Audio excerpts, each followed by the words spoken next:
2024 has hands down been one of the craziest years in drill history. This new wave of drill rappers are out here catching bodies, then jumping on tracks to rap about them from as young as 15 years old, while also amassing millions of views worldwide, profiting from the deadly conflicts.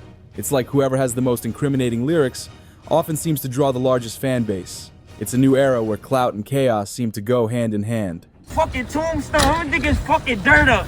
Hey, yo, where the fuck Carney at, yo? Carney, where the fuck you at? Ah! Yeah, what up, Joe?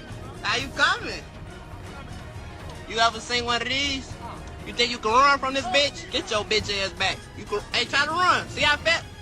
I'll get out this car right now and fuck you. On Phono ain't wanna do that, boy. Turn look. On Phono ain't wanna take his gun, folks. And Speedy ass keep trolling, it's gonna be 30K on his head, and I bet you he be dead by tonight. His ass keep trolling, his ass gonna be dead. His ass keep trolling, and the next time I see his mama face gonna be split open on my dead cousin. Pulling this charger on Tink, nigga, this bitch will go off.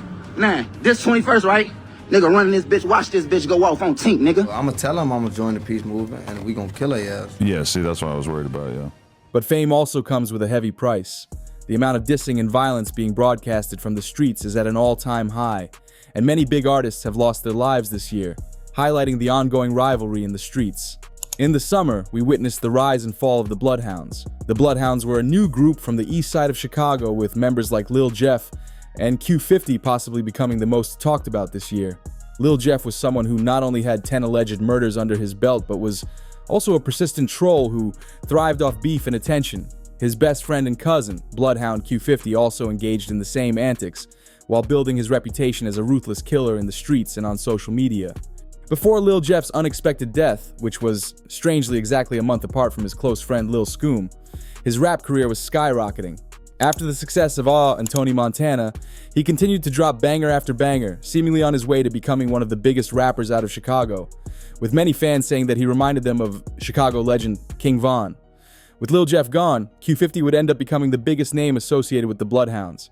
With Q50 now carrying the torch for their fallen member, he used his lyrics as a megaphone to tell the whole world about his murderous ways. In Chicago, Illinois, when it comes to gangbanging, your age is irrelevant. Kids are killing grown men are killing kids, and kids are killing kids. It's a never-ending cycle where people are willing to go to extreme lengths for clout and respect. In July, the youngest doing it were Q50 with Lil 50 and Fully Chop. These two rappers were only 15 and were literally the definition of a YN, ditching school to come on interview platforms, riding around in stolen vehicles, whilst being heavily strapped up. But on October 23rd, Q50 with Lil 50's life would be cut short when he was shot and killed just one day after his interview with DJU TV.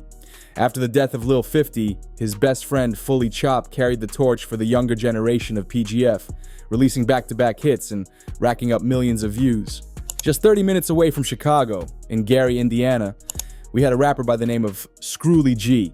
Scrooly G is an extremely talented rapper who has just recently started to make a big name for himself in the music scene. Even though he has half of Chicago wanting him dead right now, he has clicked up with one of Chicago's most feared gangs, the Bloodhounds, and is often seen collaborating with none other than Bloodhound Q50. In September, these two found themselves beefing with the FBG members from STL, such as Billionaire Black, Swag De Niro, and King Yella. Scrooly established himself as a feared shooter for his gang, STK-TTA, allegedly catching 6 bodies. But when he dissed well-respected FBG member FBG Duck, Scrooly had more to worry about than just the ongoing war in Gary. If you want to see more on Scrooly's upbringing and the war in Gary, Indiana, I've done a video where I go into detail about it. But it wasn't only Chicago that was making noise in the drill scene.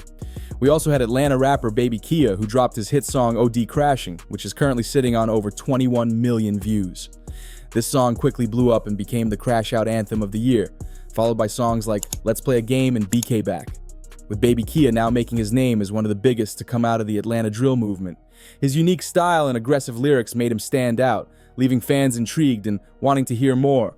Around the same time, we had rappers from Philly like OT7 Kwani and YBC Doll, or as the fans call him, Mr. Disrespectful, making huge waves in Philly's drill scene. YBC Doll earned the nickname Mr. Disrespectful from, as you can guess, being extremely disrespectful. Like bro was literally threatening to slap his ops' moms and could even be seen digging up an op's grave in his music video How to Step, bringing a whole new level to dissing the dead. Dole was also heavily tapped in with the Chicago drill scene, dropping tracks with Lil Jeff, Lil Scoom, and Von Off 1700 before they passed. In an interview with Brandon Buckingham, Doll constantly disrespected his OPEPs throughout the video, bragging about how he hadn't been touched yet. But karma would finally catch up to YBC Doll as he was shot dead in Philly just 2 days after the interview was released, allegedly by a 16-year-old named Aiden Waters. Doll's death shocked the world as he was taken out by someone so young, leaving OT7 Kwani basically carrying the Philly drill scene by himself. Over in Jacksonville, Florida, we had Julio Foolio, who was known for the same disrespectful antics as YBC Doll. Foolio's death was one of the biggest losses in drill history, affecting many fans on a deep level. In a crazy situation where Foolio leaked his current location while celebrating his 26th birthday, he was fatally shot, and 3 of his friends were wounded. 3 people armed with a pistol and 2 rifles opened fire on them in the parking lot of an Airbnb in Tampa, Florida. The people who were believed to be responsible for his murder were shortly after arrested, with rapper Young and Ace allegedly being the person who put out the hit. The next day, Ace dropped the chilling diss track Game Over, where he rapped the line, 4 in the car, 1 of them dead, 3 got hit, a direct response to Julio Foolio's verse on his song When I See You, where Foolio rapped 4 shot, 3 dead in the worst way, referencing the time when Ace was shot in the car with his brother and 2 friends, but he was the only one who survived. This is yet another prime example of how artists increase their risk by mocking deceased rivals online in an attempt to go viral, leading to the endless cycle of revenge. There was also a time when New York drill was the most talked about, but it seemed like after 2022, the drill scene in the Bronx was fading away, with most of the big artists either dead or in jail. New York is home to some of the youngest drill rappers in history, like Eli Jeezy's, Booba Savage, Baby B. Jeezy's, and Sugar Hill Glitch, with some of these kids being no older than 14 catching attempted murder charges. But on January 12th, rapper D-Thang Jeezy was released early from jail after spending 2 years fighting a RICO case. D-Thang is arguably one of the biggest drill rappers from the Bronx, alongside rappers like K-Flock and Dougie B, who are also currently battling their own legal issues, with K-Flock arrested on first-degree murder charges and Dougie B facing 25 years in prison for a barrage of felony charges over a pair of violent robberies, including a stick-up involving a 5-year-old kid. D-Thang is now out of jail and has been going crazy in the music scene, bringing more light back to the city, seemingly on his way to breaking through the drill scene and going mainstream. Honorable mentions this year that I haven't spoken about include Von Off 1700, Chucky, AMF T-Ski, YFG Fatso, Lil Queso, Lil Scoom P. Youngin, J Boogie, and a few others. As 2024 comes to an end, it's clear this has been one of the bloodiest years in drill history.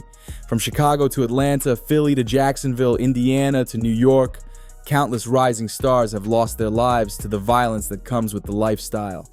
Big names crashed out, and the cycle of revenge seemed never-ending, leaving fans wondering who might be next. With so many legends gone and new names stepping up, it's hard to predict what 2025 will bring. Will the violence continue, or will we see a shift in the culture? One thing's for sure, drill isn't slowing down anytime soon. So who's been your favorite artist this year? Drop their name in the comments and let's see who's been running the game in 2024.